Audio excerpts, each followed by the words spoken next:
Kwa swala la Yesu kuwa mfalme halimuondolei Mungu kuwa mfalme, kwa sababu Yesu anatawala kwa utukufu wa nani?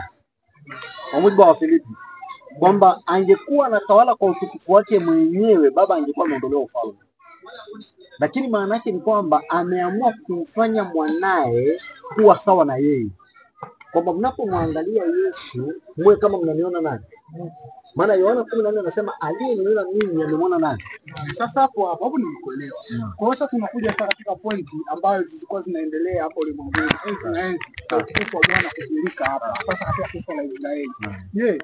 Kipindi kile chote tulichokuwa tunanena hapa na ndugu zangu, ilikuwa ni neno ambalo ni Yesu Kristo mwenyewe alikuwa anayatenda. Yaani si Mungu ambaye alikuwa anayatenda yale, bali ni mwana ndo anayatenda, kutokewa na utukufu pale mlima Sinai, Yakobo kutokewa na Yesu kama hivyo alivyosema Danieli na kadhalika, ambao muktadha zote ambazo unazofahamu kuhusu habari ya Yesu au habari ya Mungu kunena na Wanaisraeli au katika njia ya kudhihirika kwa utukufu, kama vile mfano mlima Sinai, mfano kabidhiwa amri, zote zile. Hayo yote tunapenda ni mwana katika kuwa baba, kama vile baba alivyosema kwamba kuna chenye mwili kitakacho uweza kuniona na kikaishi. Kwa hiyo yale yote alifanya ni mwana. Matendo ya Mitume sura ya 7 kuanzia mstari wa 58. Matendo ya Mitume 7 kuanzia mstari wa 58. 7:58 inasema 38.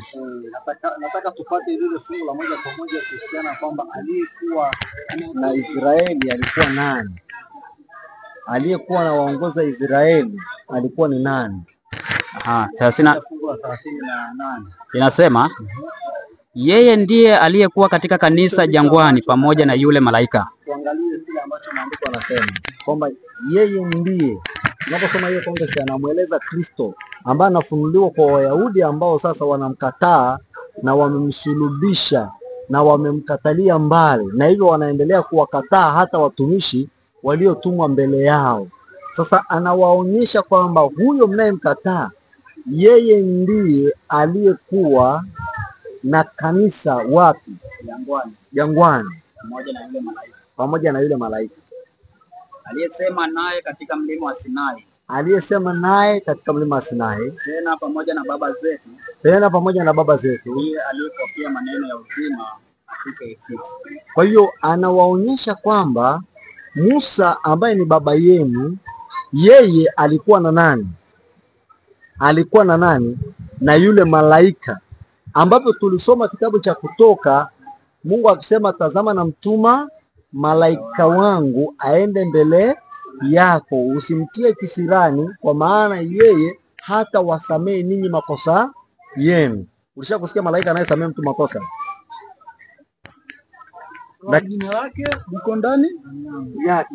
Kwa malaika yule alikuwa ni Kristo ambaye alikuwa na uwezo wa kusamehe watu makosa yao. Maana anakuja anasema kwa maana mwana wa Adamu amepewa mamlaka duniani ya kusamehe nini?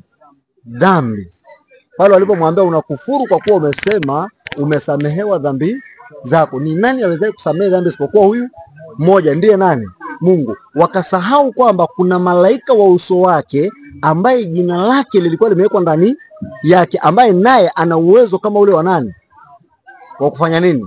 Samehe dhambi. Kwa maana yake ni kwamba aliyekuwa na kanisa kule jangwani alikuwa ni nani? Yesu.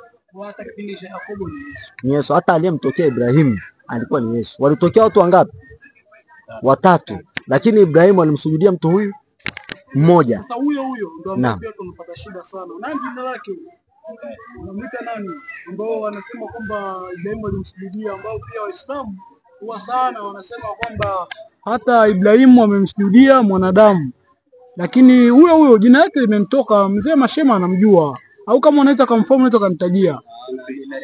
Melkizedeki. Ndio huyo Yesu au Melkizedeki ni habari nyingine na huenda ikawa ni mada nyingine tofauti. Lakini kimsingi tunachozungumzia wakati alipokuwa anaenda kuangamiza Sodoma, walikuja watu wangapi? Lakini ambaye Abrahamu alimsujudia ni mtu mngapi? Na aliyesema naye hasa ni mngapi? Ni Yesu, akiambatana na malaika wangapi? Wawili. Kwa hiyo Yesu ndiye ambaye amekuwa anakipita na vizazi vyote, kwa sababu yeye ndiye ambaye ni chapa ya mng'ao wa Baba, maana hakuna aliyemuona Mungu akafanya nini. Kwa sasa itoshi kusema kwamba Mungu yeye alikuwa anatenda mambo yote kwa kupitia mwana, yaani yeye anayataka anamwambia mwana aenda anatenda, si ndivyo? Na pia kuhusu habari ya pande hizi mbili tumegawana, lazima tufanye kote kwa kote kuwasaidia wanadamu ambao katika maneno au majina tuliopiana tumetarafiana, Muislamu, Mkristo, lakini wote ni watu wa Mungu, tunahitajika tupate wokovu.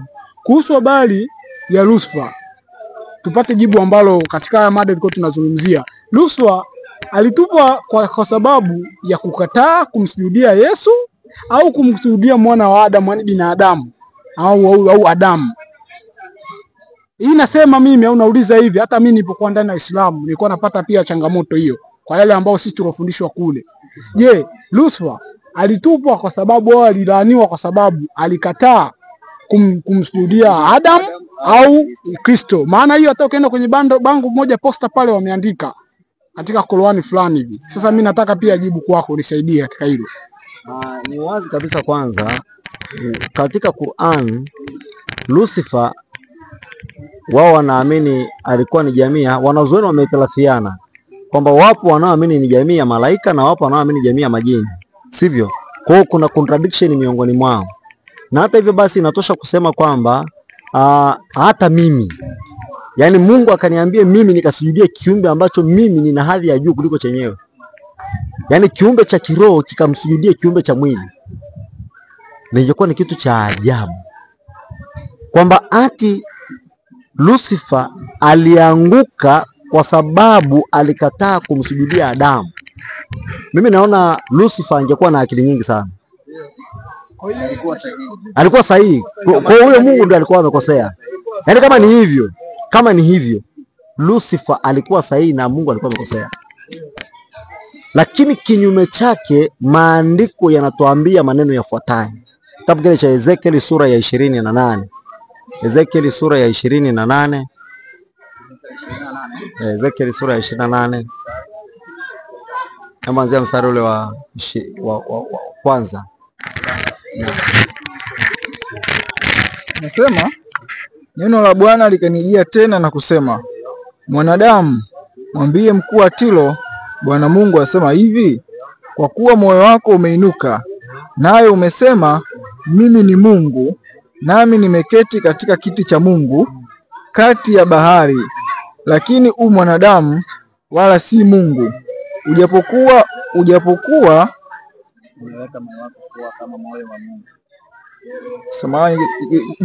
umeweka moyo wako kama moyo wa Mungu. Tazama, una hekima kuliko Danieli, hapana neno la siri watu wawezalo kukuficha. Kwa hekima yako na kwa fahamu zako umejipatia utajiri, nawe umepata dhahabu na fedha katika hazina zako. Kwa hekima yako nyingi na kwa biashara yako umeongoza utajiri wako, na moyo wako umeinuka kwa sababu ya utajiri wako. Basi kwa hiyo Bwana Mungu asema hivi, kwa kuwa umeweka moyo wako kama moyo wa Mungu, basi tazama, nitaleta wageni juu yako, watu wa mataifa wenye kutisha, nao watafuta panga zao juu ya uzuri wa hekima yako, nao watautia uchafu wa mwanga wako, watakushusha hata shimoni, nawe utakufa kifo cha waliouawa kati ya bahari. Je, utazidi kusema mbele yake huyo akuwae, mimi ni Mungu? Lakini u mwanadamu wala si Mungu. Mkononi mwake akutiaye jeraha, utakufa kifo cha hao wasiotailiwa kwa mikono ya wageni. Kwa maana mimi nimenena neno hili, akisema Bwana Mungu. Tena neno la Bwana likanijia na kusema, mwanadamu, umfanyie maombolezo mfalme wa Tiro, umwambie Bwana Mungu asema hivi, wewe wakitia muhuri kipimo, umejaa hekima na ukamilifu wa uzuri. Ulikuwa ndani ya Edeni ya bustani ya Mungu. Kila jiwe la samani lilikuwa kifuniko chako, akiki na yakuti na manjano na almasi na zabarajadi na shohamu na yaspi. kazi ya matali yako na filimbi zako zilikuwa ndani yako katika siku ya kuumbwa kwako, zilitengenezwa tayari. Wewe ulikuwa kerubi mwenye kutiwa mafuta afunikaye, nami nalikuweka hata ukawa juu ya mlima mtakatifu wa Mungu. Umetembea huko na huko kati ya mawe ya moto. Ulikuwa mkamilifu katika njia zako tangu siku ile ulipoumbwa hata uovu ulipoonekana ndani yako. Kwa wingi wa uchuzi wako watu walikujaza udhalimu ndani yako, nawe umetenda dhambi. Kwa sababu hiyo nimekutoa kwa nguvu katika mlima wa Mungu kama kitu kilicho najisi. Kwa hiyo tunaona Biblia inamzungumzia Lucifer kwa lugha ya picha kama mfalme wa wapi? Wa Tiro. Lakini ukisoma mafungu yanayoendelea nakupa picha anayezungumziwa ni nani? Lucifer. Maana hakuna wakati mfalme wa Tiro aliwahi kuwa kerubi afunikaye.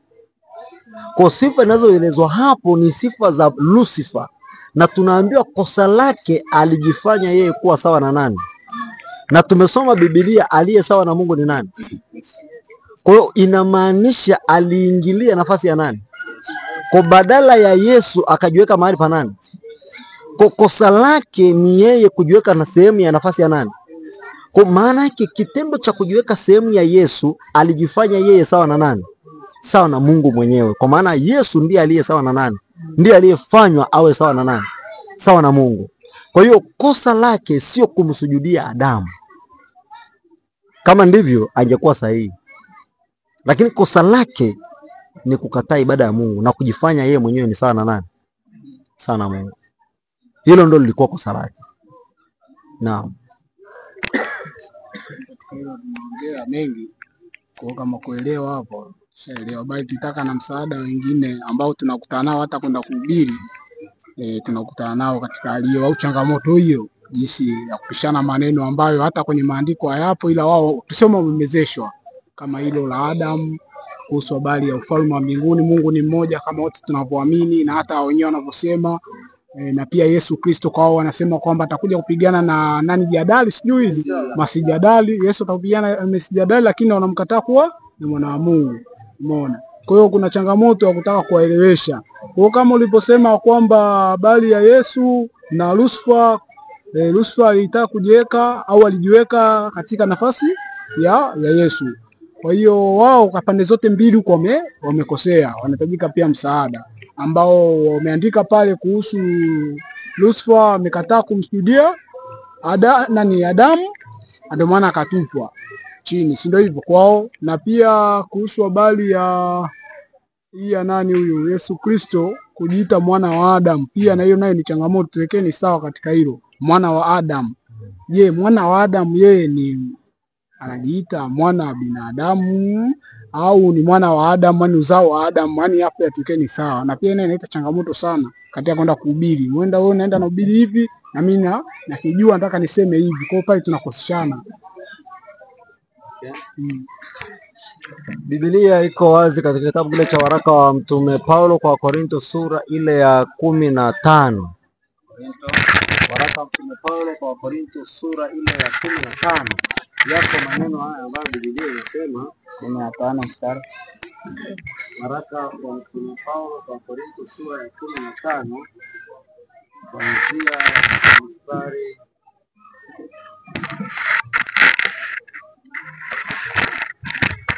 Waraka Mtume Paulo kwa Korinto sura ya 15 kuanzia mstari ule wa 45. 45 inasema, nasemaje?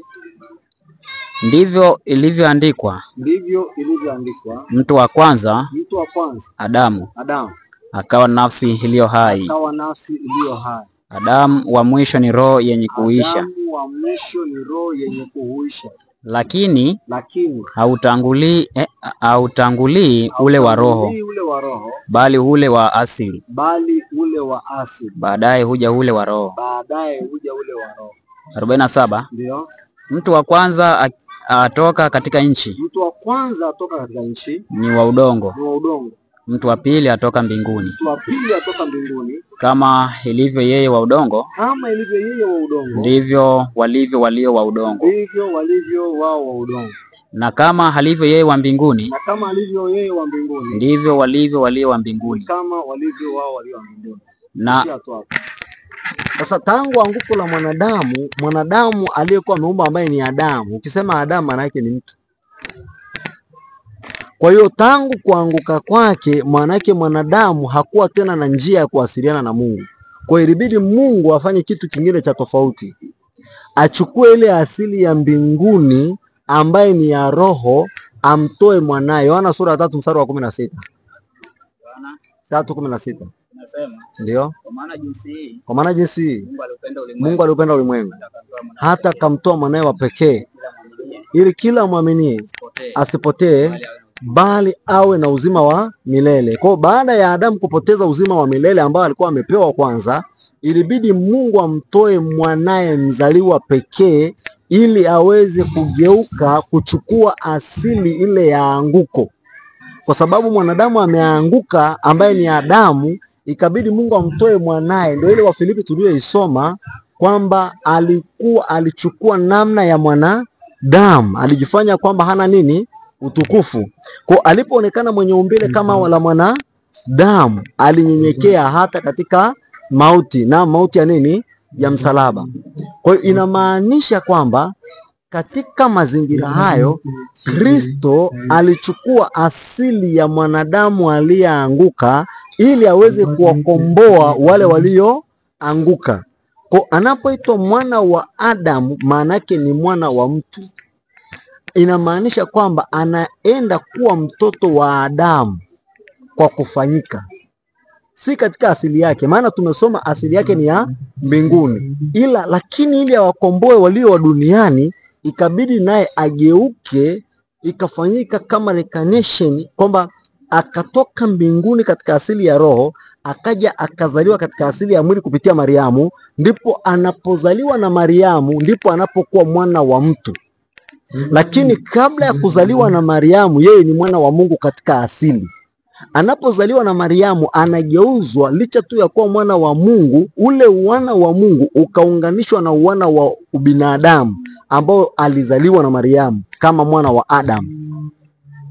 Na kwa nini? Ni kwa sababu ndiye Mungu aliyempaka mafuta ili aweze kufanya kazi ya kuwafufua watu siku ya mwisho. Ndio maana akaitwa mwana wa Adamu. Kitabu kile cha Yohana sura ya 6 mstari ule wa 26 na 27. Nasema, ndio. Yesu akawajibu akasema, amini amini nawaambieni,